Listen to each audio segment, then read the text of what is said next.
I'm Al McFarlane. Welcome to Conversations with Al McFarlane. Good to be here.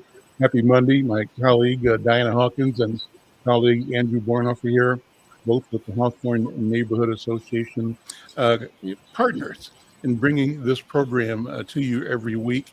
We also are pleased to have a Human uh, connection as part of our support network. Clarence Jones may be joining us in a few minutes as well. On Mondays, we try to talk with the candidates, people who want to serve you by having you elect them to various public offices. And we've been fortunate to have the ongoing presence and participation of Mickey Moore, who's running for city council in Ward 9, and also Tikan Zia Aida, who's running for city council in Ward 7. Also, the incumbent council member, Jeremiah Ellison, who represents Fifth Ward, is here, and there's Clarence Jones. Good afternoon, everybody. Glad you all are here. So let me just say once again, this is like an open forum, open mic event every Monday. We invite every candidate to show up and to present their reasoning, their issues, their concerns, and it's kind of no holds barred as well. We want people to be sharp, but polite.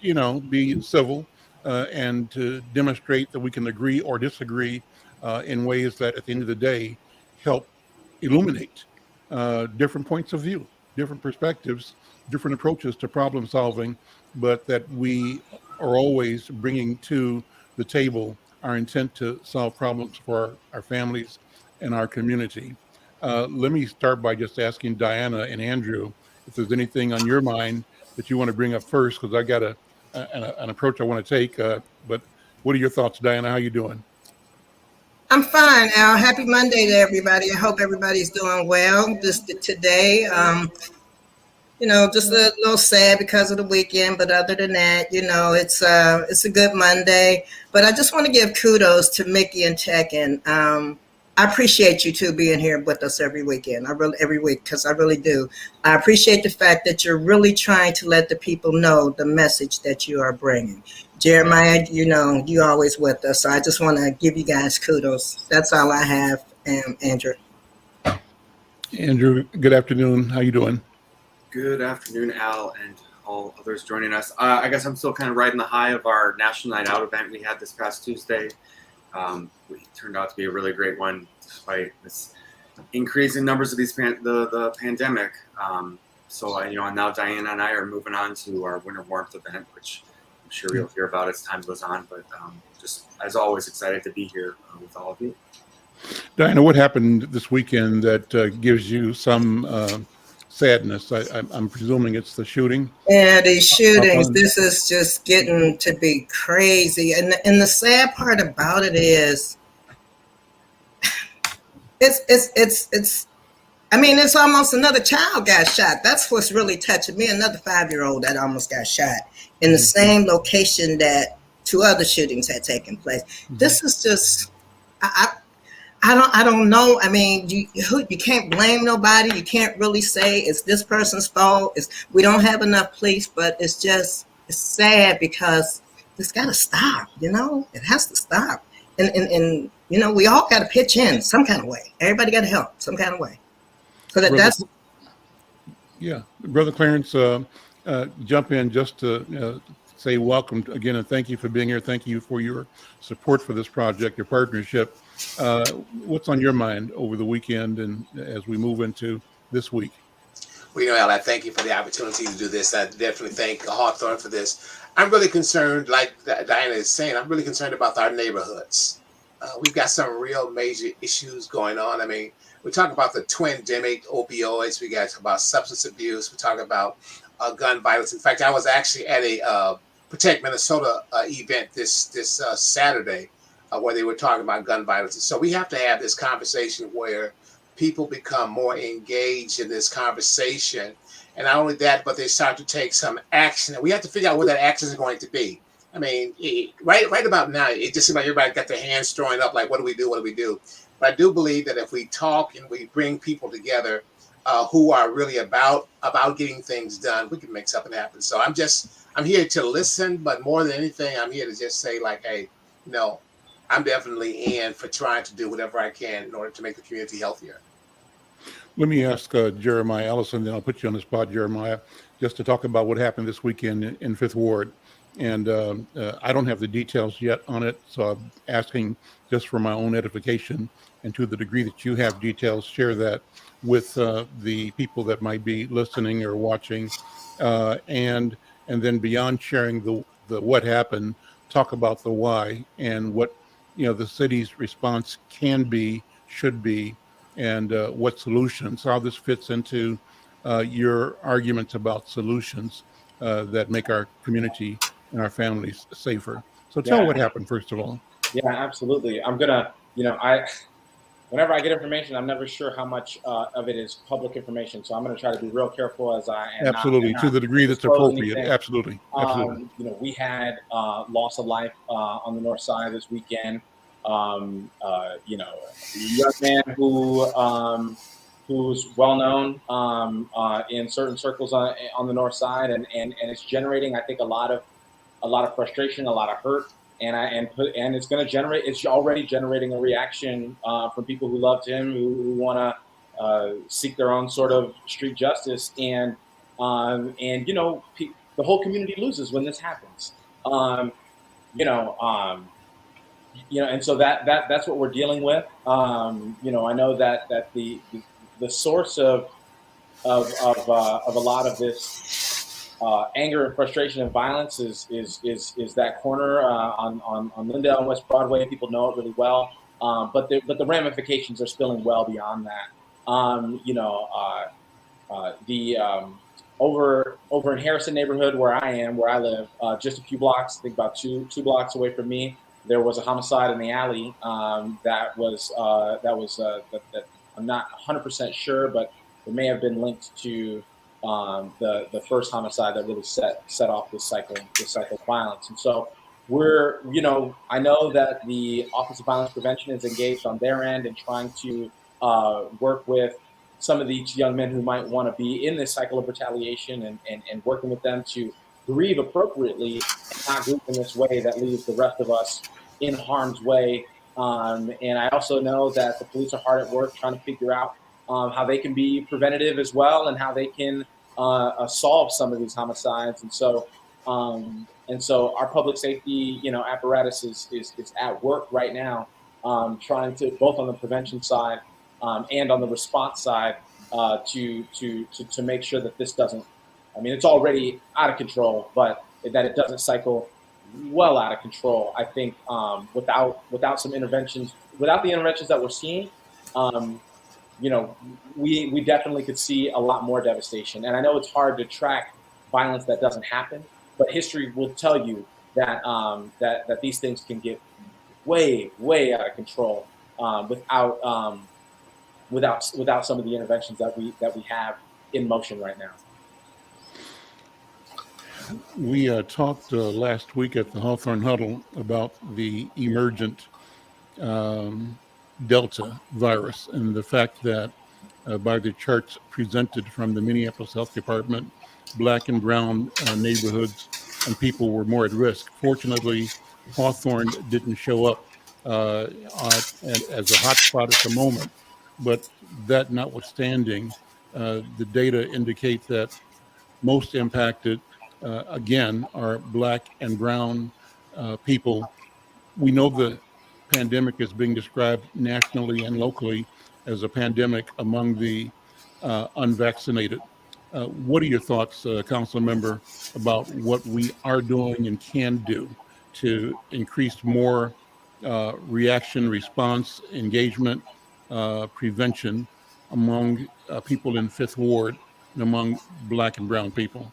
Yeah, absolutely. Well, one thing is just countering the misinformation campaigns that have been out there. I think that's really important. I think it can be really easy to be judgmental of people who are hearing some misinformation and responding to it, right? They're, what about vaccines doing this? What about vaccines doing that? But I don't want to be judgmental of people who have bad information. I want to give them good information. I think that we really have to be countering some of the myths that are out there about vaccines that are kind of preventing people from wanting to get vaccinated. We also have to create more opportunities for people to get vaccinated and for people to get tested. I know that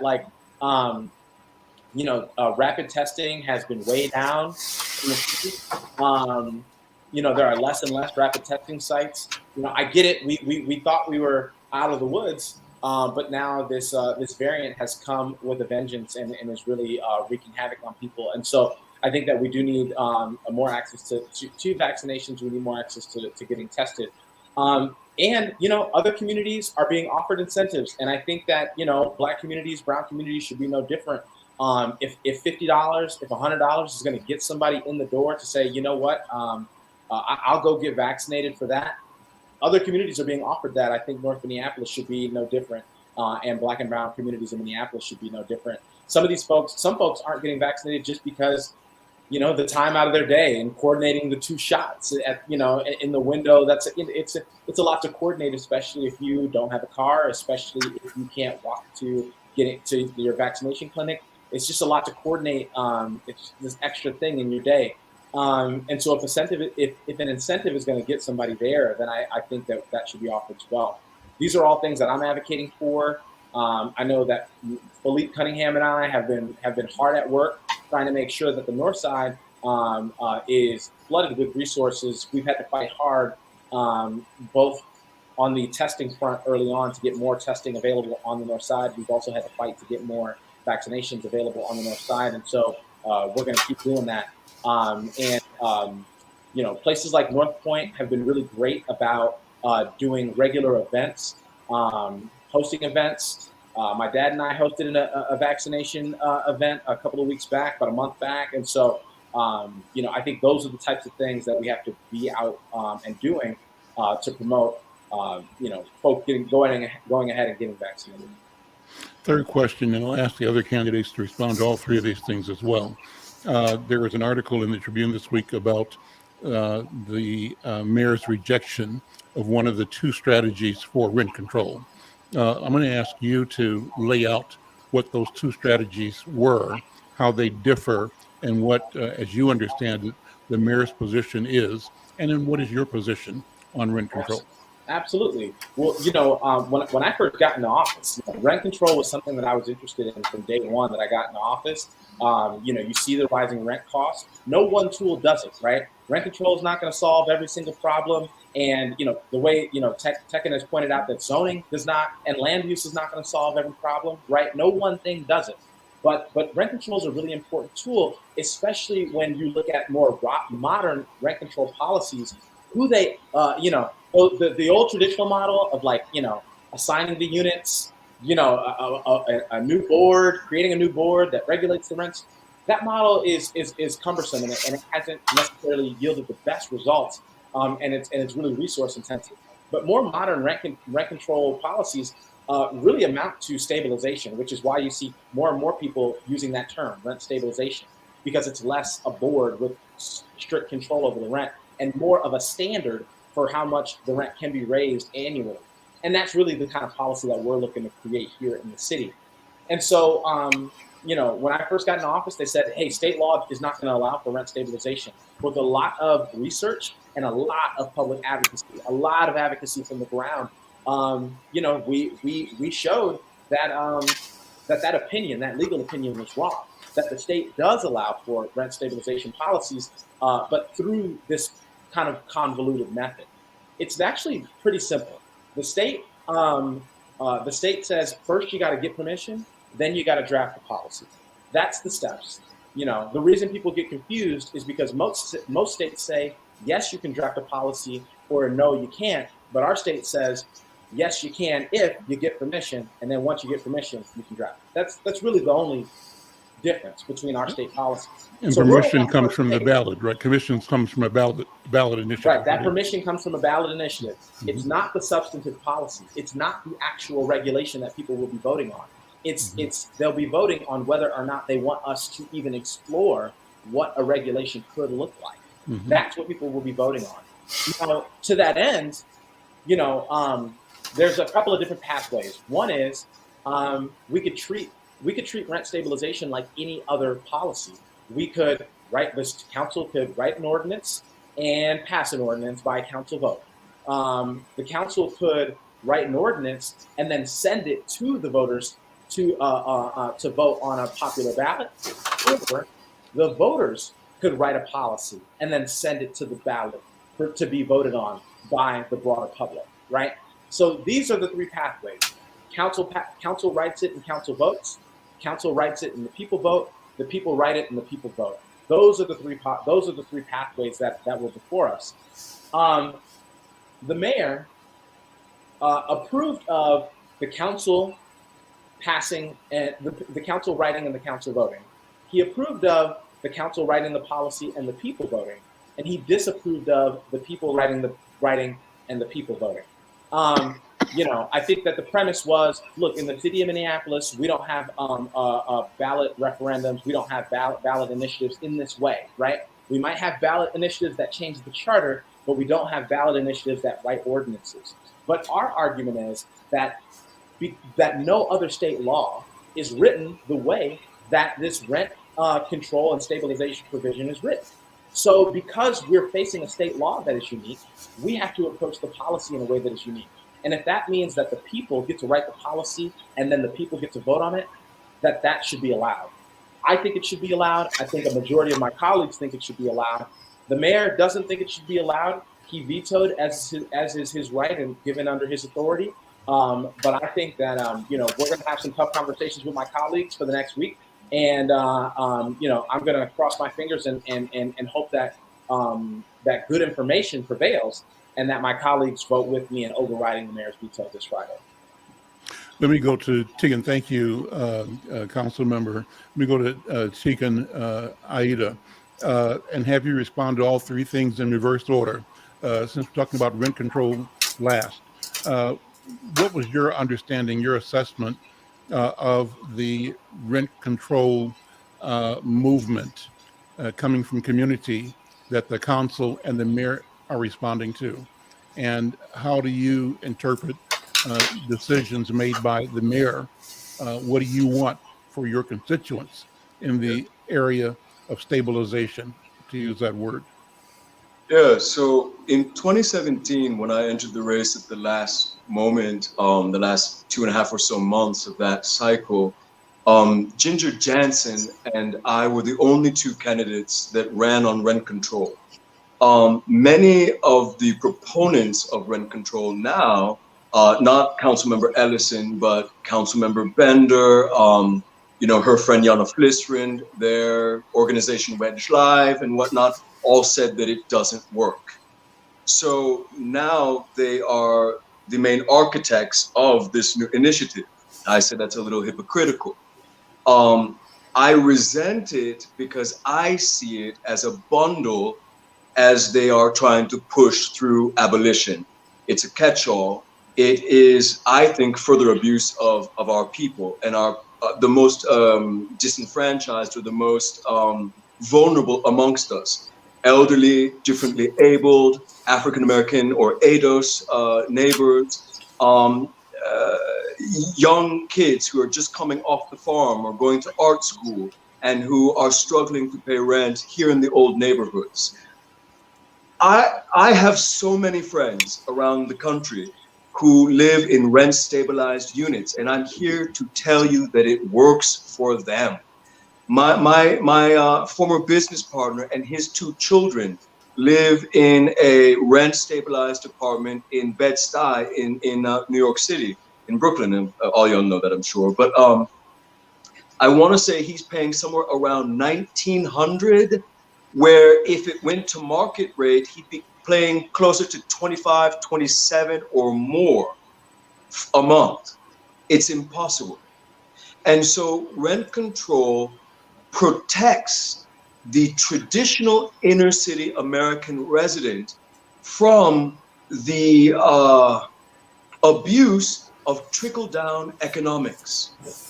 Unfortunately, in Minneapolis, leaders who have been in power for almost 24 years, like Lisa Goodman, have failed to protect the least amongst us from predatory investors, predatory developers, big banks, big corporate land-owning operations, most of them from outside of Minnesota who don't care about our neighbors.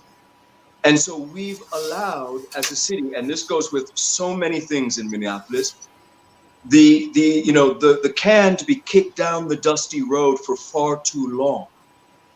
Additionally, in Minnesota, it's our culture. We've all been raised to adhere to establishment ideas, values, whatnot. And so many friends here locally who would be natural proponents of this protection for our neighbors are against it because they're only listening or reading data that has been produced by the real estate industry. I'm sorry, of course those guys and gals are going to be against this. They're fleecing us. And so I have thought about this. I'm very well aware of the broad stroke that Merck, right, is presenting, and I think that that is fantastic. I am taking a slightly more nuanced approach and kind of whittling it down to the old neighborhoods.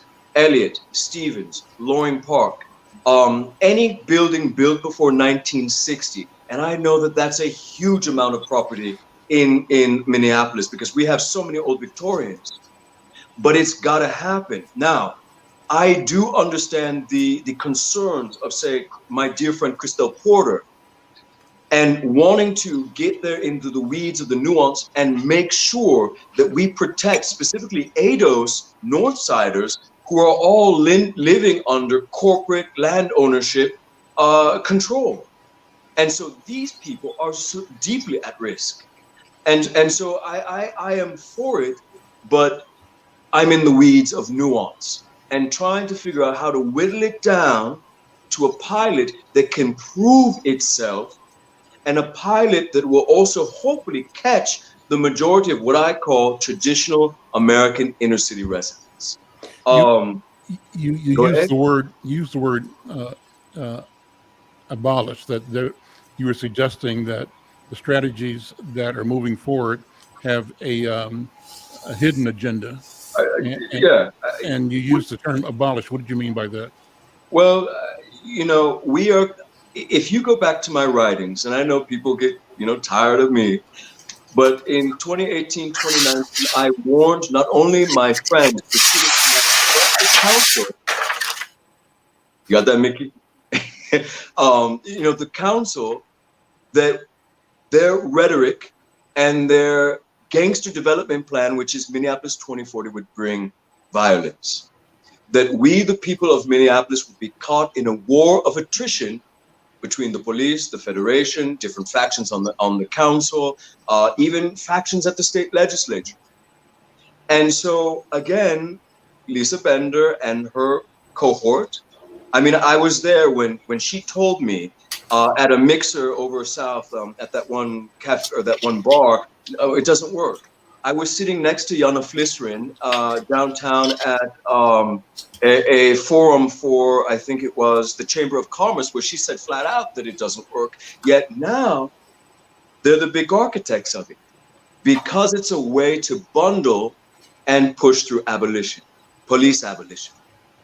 And that's a whole nother conversation. I don't remember your other questions, but I and my neighborhood has been caught in war. On Pride Sunday, I may have talked about this previously. We had about 20 or more rounds. It was like Grand Theft Auto in my neighborhood, around my building, in my alley, behind the Three Sisters, you name it. I just got off with a dear friend who lives over on Lake Street in 12. She reached out to me and said, Tekken, what do we do? We've got a massive encampment at the end of our city that is drenched in drugs and all other abuses. We've got the same thing down the street at 200 Oak Grove. I've reached out, they've reached out to their council people, to different organizations, and no one is doing anything. I just got off a little Facebook Live because I'm wearing this shirt, Keep Calm, Carry On. We are under siege. This is a blitz. And it's all by design. It is all in the interest of Minneapolis 2040. It was a botched rollout. They could not bamboozle, specifically the white, progressive, or liberal homeowners over South or over here.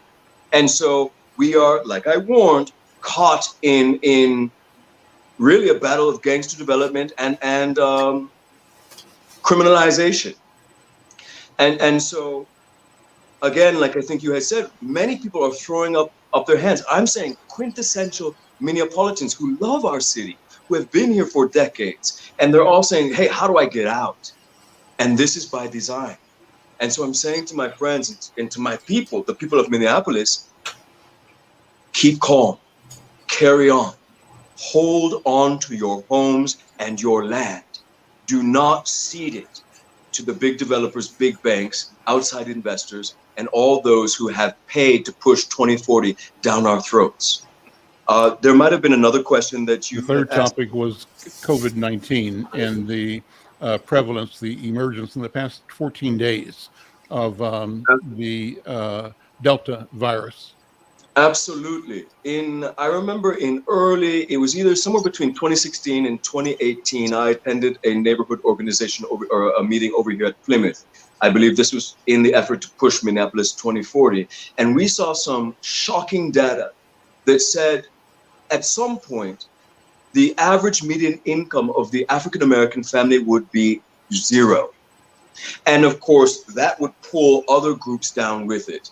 And most of the people in my neighborhood, wealthy, white, own their homes, were astonished, not because Minneapolis was becoming unaffordable for Black or Indigenous, but because it was becoming unaffordable for white people.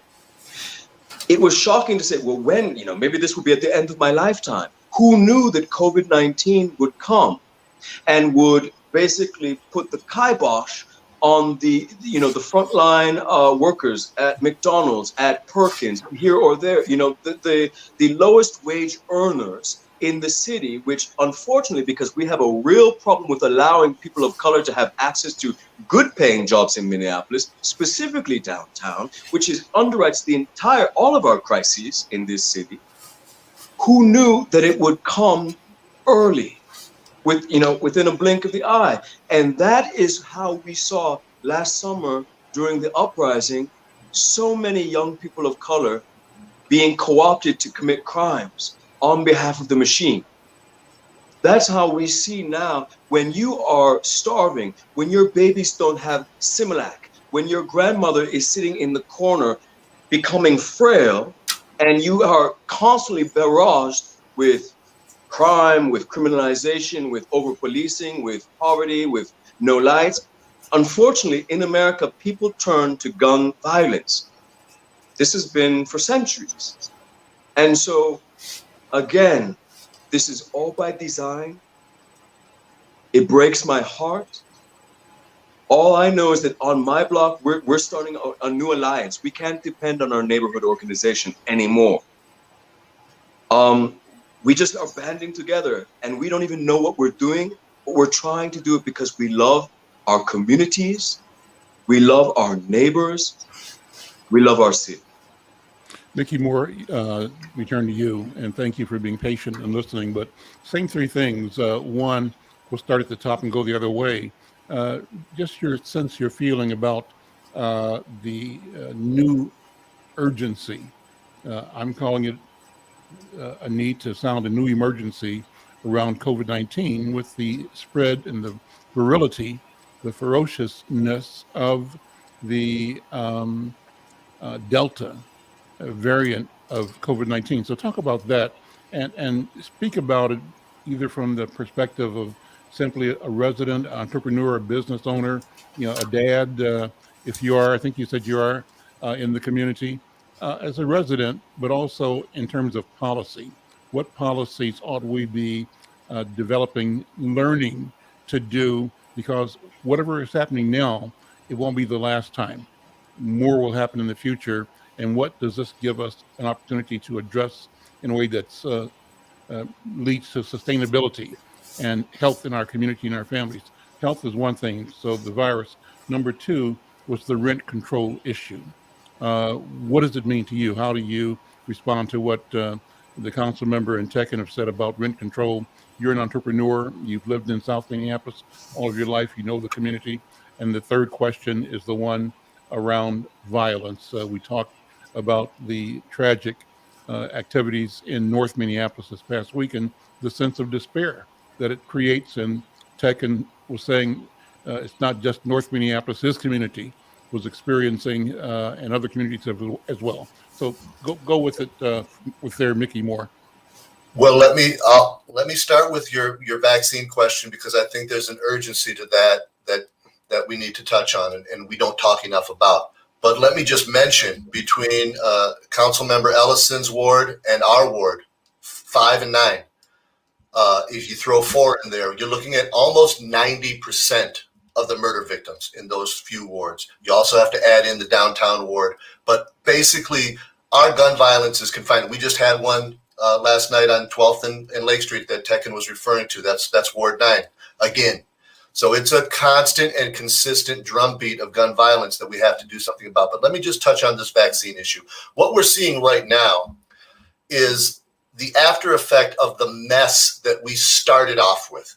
We started handling this vaccine and this COVID pandemic situation so terribly that we couldn't really help but finish terribly. And that's where we're at right now. We never had a good plan. We never had a solid basis for how we were going to protect ourselves. We never had good messaging from our leaders. Let me tell you, I no longer own the braid factory. I'm not the owner anymore. I turned the braid factory over to the stylist, but I still care about the braid factory. I care about the staff, and I care about my clients. And as soon as COVID-19 came out, I was in the braid factory with posters, with messages, signs on the door. I demanded a mask policy. I'm not the owner. I'm just a guy that started the place and cares about it. But we developed policies and protocols for the braid factory. We were shut down for 9 weeks at one point. Maybe it was longer than, maybe it was 13 weeks. The point is, we need people who care about our city, who care about our businesses, who care about our customers, whether they're clients, whether they're friends, who care about our children, who care about our programs, who care about our parks. We need people to demand that people do the right thing. We have options. There is nothing restricting any business in our city from demanding that 100% of their employees get the COVID-19 vaccine. There's no law prohibiting a company from demanding and mandating their employees get this vaccine. I remember last year in March or May, I forget when it was, when COVID-19 first appeared in Minnesota. We had 35 cases, not 35 deaths, 35 total cases. And the governor and some other people came, out of an abundance of caution, we're going to cancel all the schools throughout the entire state. Nobody liked it. Nobody was happy about that. It was out of an abundance of caution, 35 total cases. Today we have, 50 times that many total cases every single day, and this variant is more serious. It attacks our children. It's more transmissible. The symptoms are more severe, and we can't wait to rush our children back into school. Most schools don't have even a mask policy, let alone a vaccine mandate. We have to get vaccines for the chicken pox, but we don't need to get our children vaccinated for COVID-19. Which is a deadly disease. The kids are going to pass it on to their grandparents, and we're going to see deaths skyrocket. This is simple mathematics. We can just look at any country around the world and see that this is what happens. So I'm confused by our leaders and their messaging. If it was enough to close our schools down over 35 cases back when it was just regular COVID-19, why are we rushing our children back to school with no vaccine policy, no mandate, no supervision? Well, just, let the districts decide. The districts say, we'll let each school decide. Well, let's let this principal do whatever they want. It's always been a mess. And until we have real leadership, and I don't mean the fake leadership that we've seen from people like our governor, and I don't have a problem calling him out. He's as responsible for the 6,000, I don't even know how many people have died, 600,000 cases and how many deaths. He's as responsible as anybody, okay? Because we've had our opportunity to come out strong and hard and mandate and demand and have strong messages and lead with this message every time. And we just failed to do it over and over and over again. And we're failing to do it again now. So I could go on about that forever. But, well, what would you do differently? What does leadership? I would absolutely be working with the businesses on a one-on-one level, talking to them about mandates and the opportunities they have to make a difference by making sure that their employees are all vaccinated. If every person that was working was forced to get the vaccine in order to continue to work, we'd be in a totally different position right now. And then there's the mask issue. And then there's the social distancing that people don't talk enough about. And then there's all this backwards messaging where, if you're outside, don't worry about it. If you're inside, take precautions. We just need a stronger message. And it has to be the lead message every time we open our mouths. If we really care about this issue, I'm not convinced that people actually care because, frankly, the issue affects particular communities more than it does others. And so I think that there's that traditional and historic kind of chronic, we're not that concerned about those people kind of attitude towards it. So, I'm not 100% sure. I know what I would do. I would be leading with this, and I would have been leading with this from the beginning. I would have had agents on the ground talking to individual businesses, large, medium, and small, about everything that they can do. Are you doing everything? I would have the vaccine mobiles out in force, parked around the entire community, park and recs, schools, every McDonald's, every Taco Bell. Vaccine mobiles, whatever it takes, spare no expense because we're losing lives here and we're draining our own economy at the same time. It's a lose-lose situation to do not enough. You have to do everything and more. And it's just basic kind of, this is how you attack the problem. The same way we dealt with polio, the same way we deal with the measles, the same way we deal with chickenpox and every other kind of problem that we've had.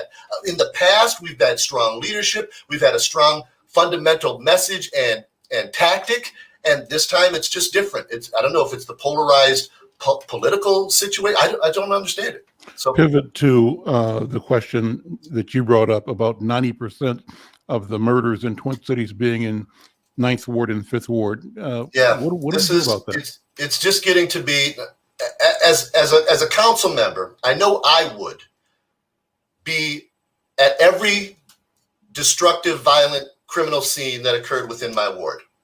I would be there, prepared to talk to the people, not just about what happened, but about why it happened.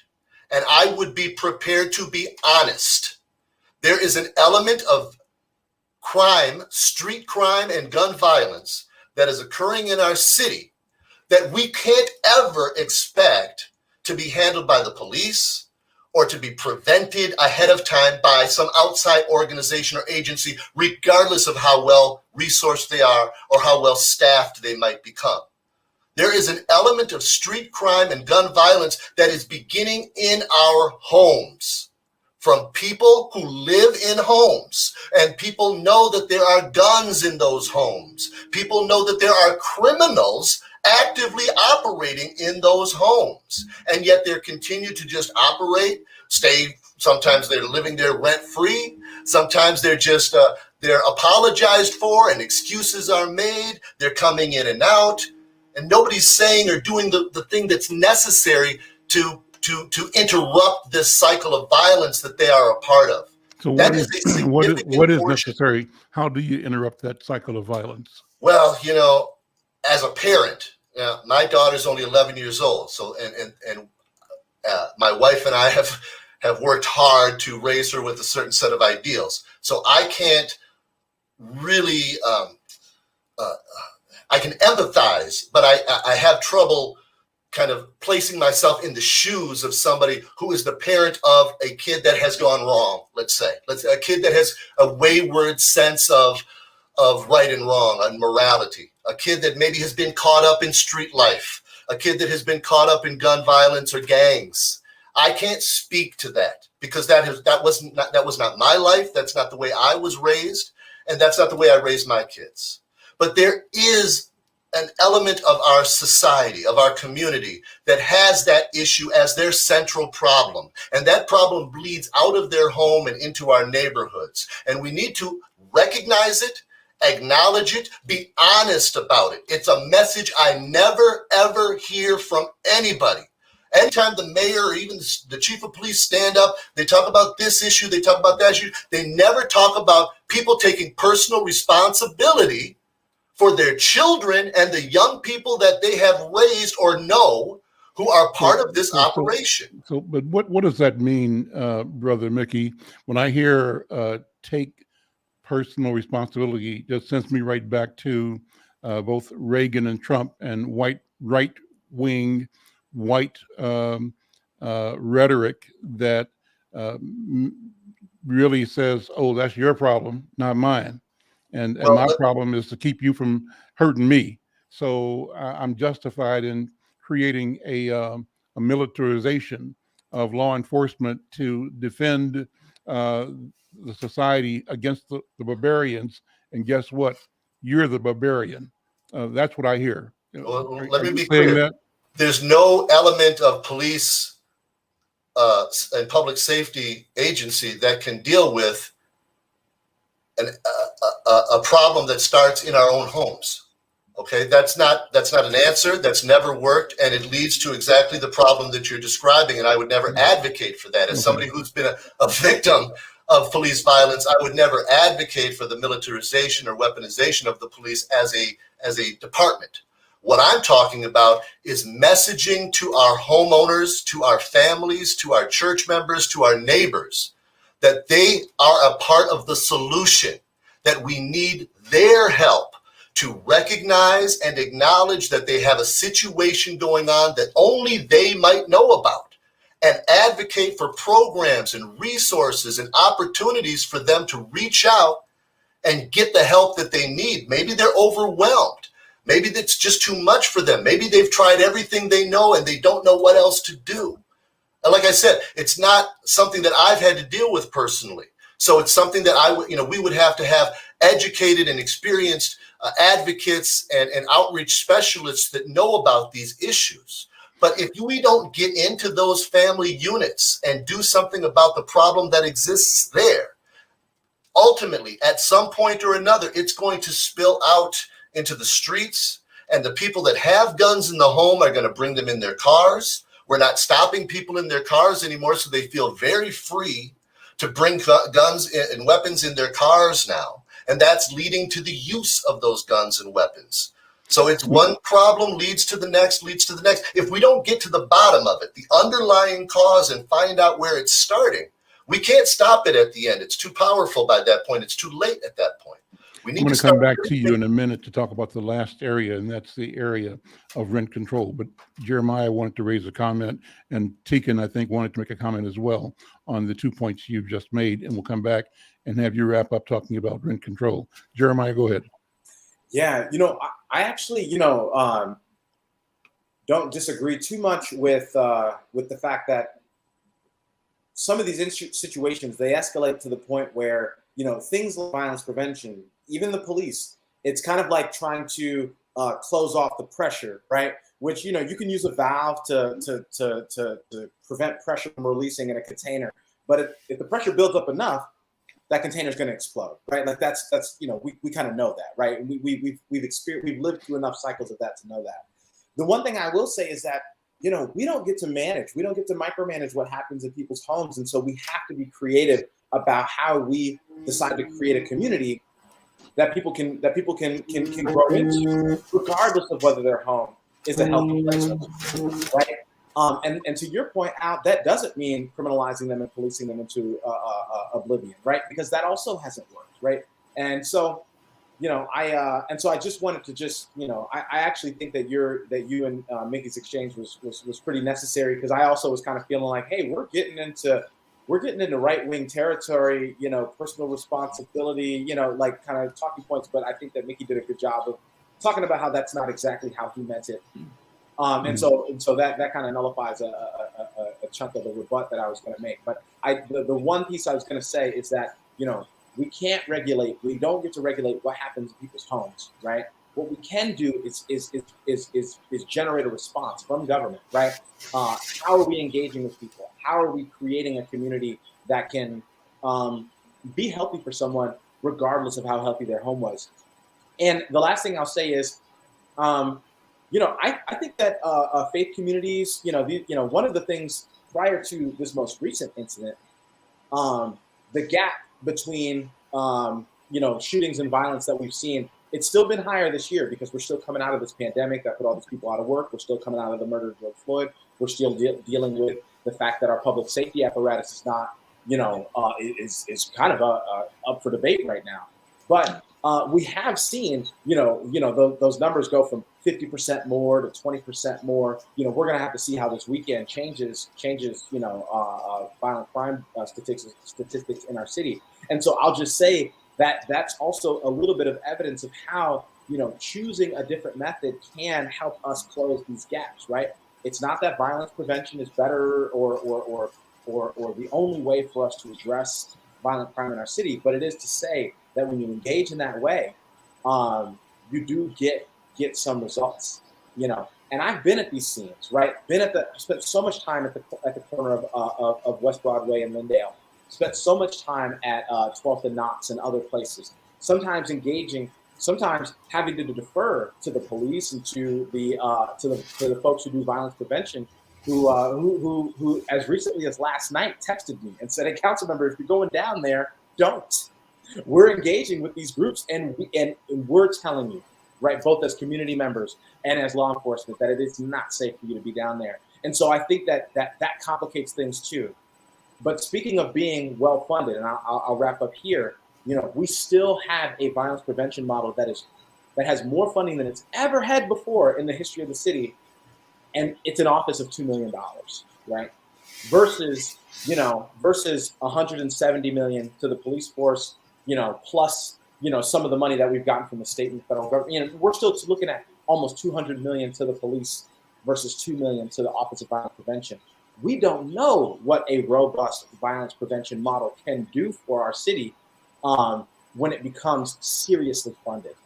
We're seeing some of the results. We're seeing some really great results with $2 million, but we don't know what the Office of Violence Prevention can do with 10, with 20, with 25. Taking your comment, I'm going to go back to Mickey Tekin. So, just real quick. Tekin, I'm sorry. Yeah, we've got to hold the far anti-vax right for strangling us in this whole process. I put in the chat, what is the Bull Moose's position on vaccines and vaccine rollout and stuff like that? I don't know much about that party, Mickey, but I want to know what your party says. Because I don't think that I'm not fully happy with this governor, but it's been a hard position and he's been kind of held by, what. Also, we've got to understand that Minnesota is an apartheid state.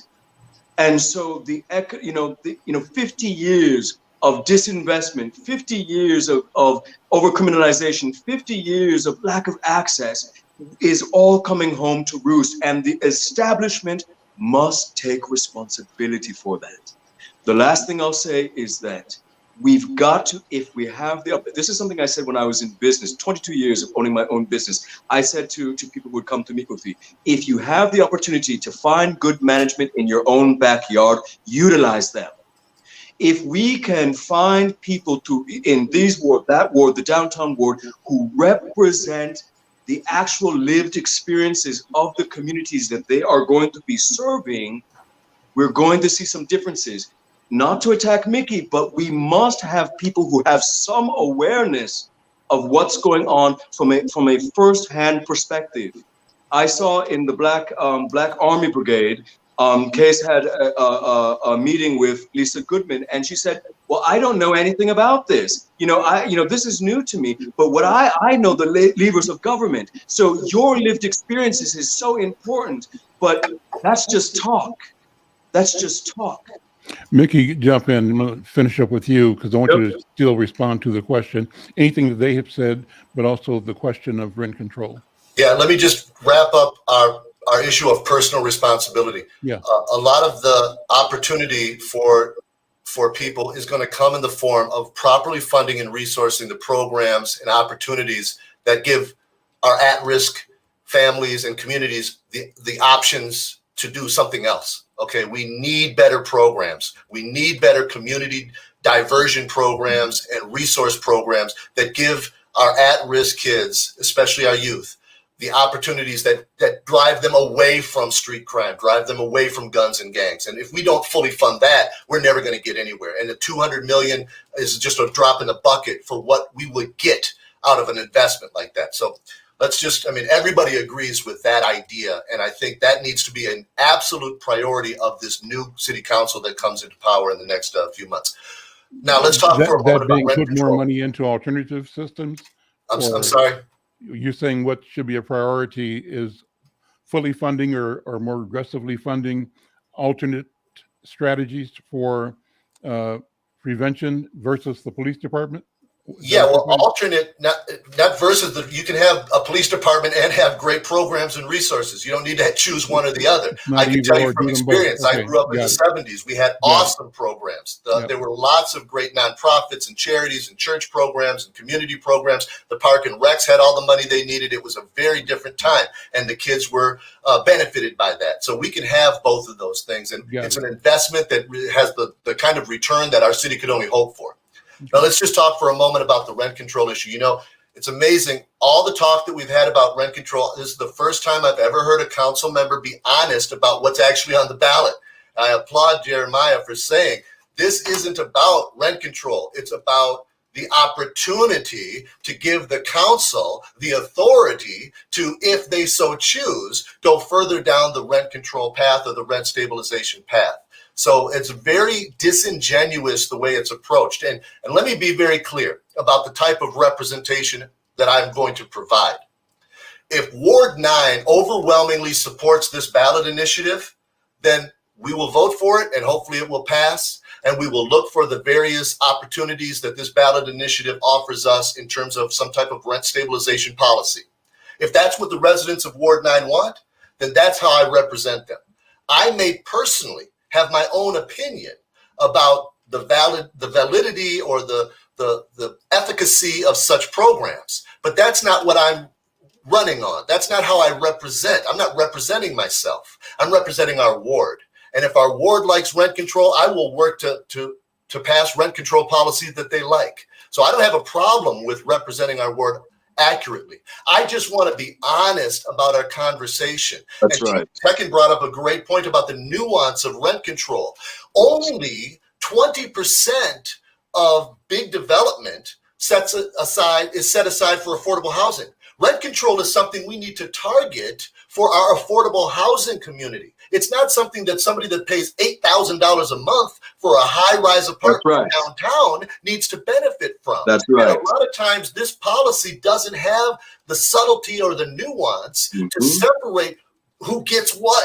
We need to target and really work hard to make sure that our affordable housing community are the ones who benefit from any policy that we pass, whether it's rent stabilization or anything else. And I believe that there are a lot of programs that we can work with that will help us with our rent crisis. There's no question that we need to lower our rents. What I worry about is when the city council, because Minneapolis has a history of doing this, the city council decides, okay, everybody's on rent control. People want rent control. Let's make people happy. Let's do rent control. So they put something out that is a one-off, all catch-all situation where we don't end up changing our priorities at all. We don't change our underlying factors that have led us to this problem.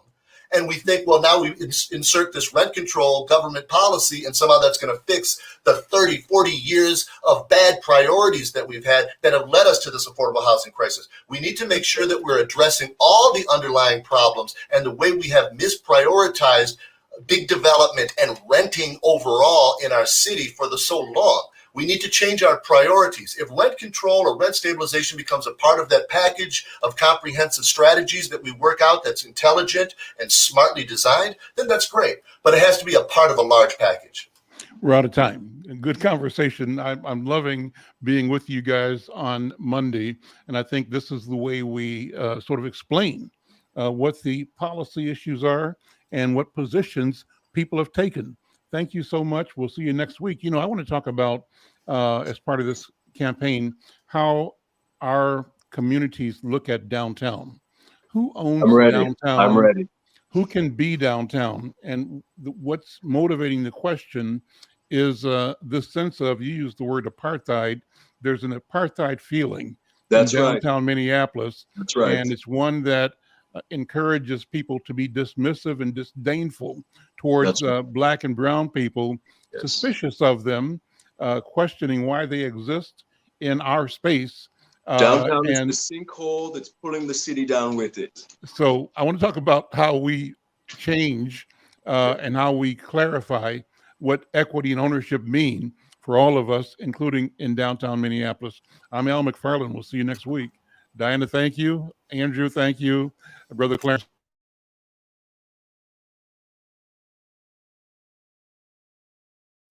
Oh, Queen Justice, where are you? Did they beat you up or no? Lock you on the ground, take the crown away from you? Oh, Lady Liberty, red, white, and blue. Did they take your dignity with their bigotry? Teach you that you're born to lose. Free or guilty, it's gonna get filthy. Better believe, roll up your sleeves. It's gonna get rough, it's gonna be tough. We all agree, we've had enough. We've had enough of all the rules you break. We've had enough of all the money you make. We've had enough. No more life at stake. We've had enough. This is a proclamation. It's been 400 years and we're 400 late. Together we stand from state to state. Going back in time won't make America great. We need justice now, people won't wait. Action, no more distraction. Every step we take, we gain traction. If it can happen to one, it can happen to all. United we stand, divided we fall. Free or guilty, it's gonna get filthy. Better believe, roll up your sleeves. It's gonna get rough, it's gonna be tough. We all agree, we've had enough. We've had enough of all the rules you were breaking. We've had enough of all the money you were making. We had enough. No more life gets taken. We had enough. This is a proclamation. Free or guilty, It's gonna get filthy. You better believe. just roll up your sleeves. It's gonna get rough. It's gonna be tough. We all agree, we've had enough. We've had enough of all the rules you're breaking. We've had enough. All the money you're making. We've had enough. No more life gets taken. We've had enough. This is the proclamation. We've had enough. Trayvon Martin and Tommy Rice. We've had enough. Michael Brown and Eric gonna pay the price. We've had enough. Philando, Breonna, George Floyd. What? We've had enough. So many gone. How can we fill the void? How could we feel? We had enough. John Crawford, I know you've heard. We've had enough. Sandra Bland, come on and take a stand. We've had enough. Sean Bell, what the hell? We've had enough. Freddie Gray, did you hear what I said? We've had enough. This is a proclamation.